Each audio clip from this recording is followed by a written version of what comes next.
ಎಲ್ರಿಗೂ ನಮಸ್ಕಾರ. ನಾನು ನಿಮ್ಮ ಅಡ್ವೊಕೇಟ್ ಜಯರಾಮೇಗೌಡ ಕನಕಪುರ.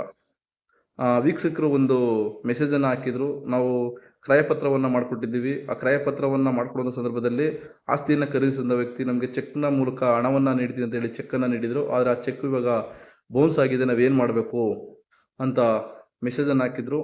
ಅವ್ರಿಗೆ ಅನುಕೂಲ ಆಗಲಿ ಅಂತ ವಿಡಿಯೋವನ್ನು ಮಾಡ್ತಾ ಇದ್ದೀನಿ. ಏನು ನೀವು ಕ್ರಯಪತ್ರವನ್ನು ಮಾಡ್ಕೊಡೋ ಸಂದರ್ಭದಲ್ಲಿ ಏನು ನಿಮಗೆ ಚೆಕ್ಕನ್ನು ಕೊಟ್ಟಿರೋ ಆ ಚೆಕ್ ಬೌನ್ಸ್ ಆದ ಸಂದರ್ಭದಲ್ಲಿ ನಾವು ಏನು ಮಾಡಬೇಕು, ಸೇಲ್ ಡೀಡ್ ಕ್ಯಾನ್ಸಲೇಷನ್ಗೆ ಅರ್ಜಿಯನ್ನು ಹಾಕ್ಕೊಳ್ಬೇಕಾಗ್ತದೆ. ನೀವು ಸೇಲ್ ಡೀಡ್ ಕ್ಯಾನ್ಸಲೇಷನ್ಗೆ ಇಲ್ಲ ತಾಲೂಕು ಆಫೀಸ್ಗೆ ಇರ್ಬೋದು, ಇಲ್ಲ ಸಬ್ ರಿಜಿಸ್ಟ್ರಿಗೆ ಇರ್ಬೋದು, ಹೋಗಿ ಅರ್ಜಿ ಕೊಟ್ಟಂಥ ಸಮಯದಲ್ಲಿ ಯಾವುದೇ ಕಾರಣಕ್ಕೂ ಅವರು ಸೇಲ್ ಡೀಡ್ನ ಕ್ಯಾನ್ಸಲ್ ಮಾಡ್ಕೊಡೋದಿಲ್ಲ.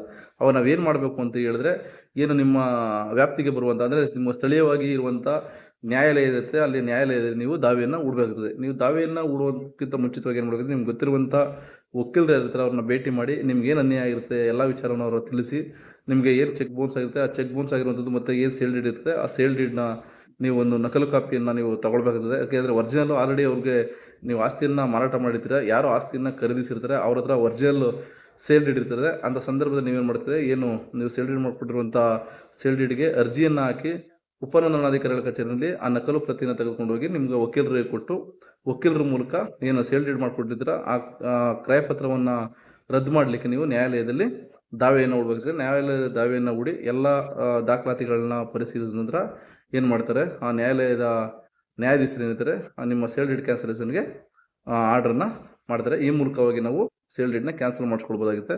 ಒಂದು ವೇಳೆ ನೀವೇನಾದರೂ ಸೇಲ್ ಡೀಡ್ ಕ್ಯಾನ್ಸಲೇಷನ್ ಮಾಡಿಸ್ಕೊಂಡಿಲ್ಲ, ಚೆಕ್ ಬೌನ್ಸ್ ಆಗಿದೆ, ಅದರ ವಿರುದ್ಧ ನೀವು ಧ್ವನಿ ಎತ್ತಿಲ್ಲ ಅಂತ ಹೇಳಿದ್ರೆ ನಿಮಗೆ ತುಂಬ ಅನ್ಯಾಯ ಆಗ್ತದೆ. ನಿಮ್ಗೇನಿದ್ರು ಏನು ಕೊಟ್ಟಿರುವಂಥ ಚೆಕ್ ಮೂಲಕ ನಿಮಗೆ ಹಣ ಬಂದಿಲ್ಲ ಅಂತ ಹೇಳಿದ್ರೆ ಅಂಥ ಸಂದರ್ಭದಲ್ಲಿ ನೀವು ಸ್ಥಳೀಯ ನ್ಯಾಯಾಲಯನ ಅಪ್ರೋಚ್ ಮಾಡಿ ನ್ಯಾಯಾಲಯದ ಮೂಲಕ ನೀವು ಸೇಲ್ ಡೀಡ್ ಕ್ಯಾನ್ಸಲೇಷನ್ಗೆ ಅರ್ಜಿಯನ್ನು ಹಾಕ್ಕೊಂಡು ನ್ಯಾಯವನ್ನು ಪಡ್ಕೊಳ್ಬೋದಾಗಿದೆ. ಎಲ್ರಿಗೂ ನಮಸ್ಕಾರ.